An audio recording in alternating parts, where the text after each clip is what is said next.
Hi friends, అందరూ ఎలా ఉన్నారు? నేనైతే చాలా బాగున్నాను. మీరందరూ ఎప్పుడు బాగుండాలని మనస్ఫూర్తిగా కోరుకుంటున్నాను ఫ్రెండ్స్. ఇది ఎర్లీ మార్నింగ్ వ్లాగు. నేను ఈరోజు మా ఇంట్లో అయితే ఎండు చేపల దోసకాయ కర్రీ చేశాను. ఏ విధంగా చేశాను ఈ వీడియోలో చూసేయండి. ముందుగా అయితే స్టవ్ వెలిగించుకొని కళాయి పెట్టుకొని 2 స్పూన్ల ఆయిల్ వేసుకొని ఎండుమిర్చి, జీలకర్ర, ఆనియన్స్ వేయించుకోవాలి. ఆనియన్స్ వేగిన తర్వాత ఆనియన్స్ వేగేలోపు పక్కన ఇంకొక బౌల్ తీసుకొని ఎండు చేపలను గోల్డెన్ కలర్లో పచ్చివాసన పోయేంత వరకు బాగా వేయించుకొని పక్కన పెట్టుకోవాలి.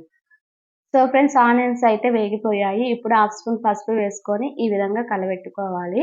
అలాగే పక్కన ఉన్న ఎండు చేపలను కూడా చూసుకుంటూ ఏగిపోయాయా లేదా చూసుకుంటూ నేనైతే ఒకసారి తిప్పుతున్నాను. నా చేపలైతే రెడీ అయిపోయాయి ఫ్రెండ్స్. నేను ఇప్పుడు దించి పక్కన పెట్టుకుంటున్నాను. సో ఫ్రెండ్స్, ఆనియన్స్ అయితే వేగిపోయాయి. ఇప్పుడు టమాటా వేసుకోవాలి.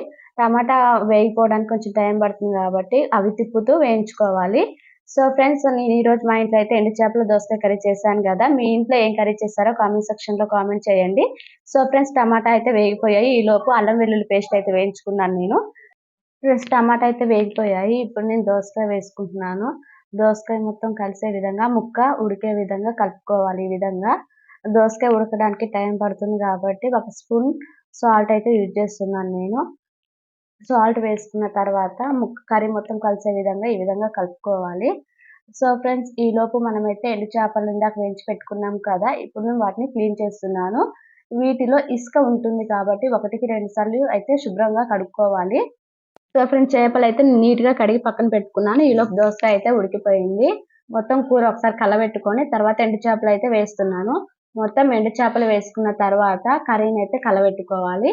ఈ విధంగా నేను చూపిన విధంగా మీరు కర్రీ మొత్తాన్ని కలబెట్టుకోండి. 1 స్పూన్ కారం, టేస్ట్ తగ్గట్టు ఎవరు కారం ఎంత తింటారో అంత చూసుకోండి. ఇందాక స్పూన్ వేసాను కదా, ఇప్పుడు ఒక 1 స్పూన్ వేస్తున్నా. చూసుకొని వేసుకోండి. వాటర్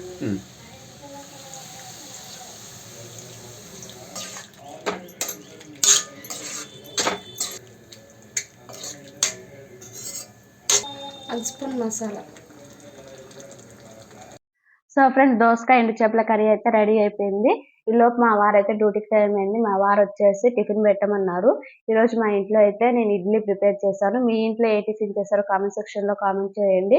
మా వారికి అయితే టిఫిన్ పెట్టి ఇచ్చేసాను. మా వారు తింటున్నారు. సో ఫ్రెండ్స్, మా ఛానల్ అయితే మీకు నచ్చినట్టయితే ప్లీజ్ సబ్స్క్రైబ్ చేసుకోండి. అలాగే మీ ఫ్రెండ్స్కి కూడా షేర్ చేయండి. ప్లీజ్ ఈ వీడియోని చివరి వరకు చూసి ఎలా ఉందో కామెంట్ సెక్షన్లో కామెంట్ చేయండి. ఓకేనా? Please subscribe Jaanu Telugu vlogs. Thank you for watching.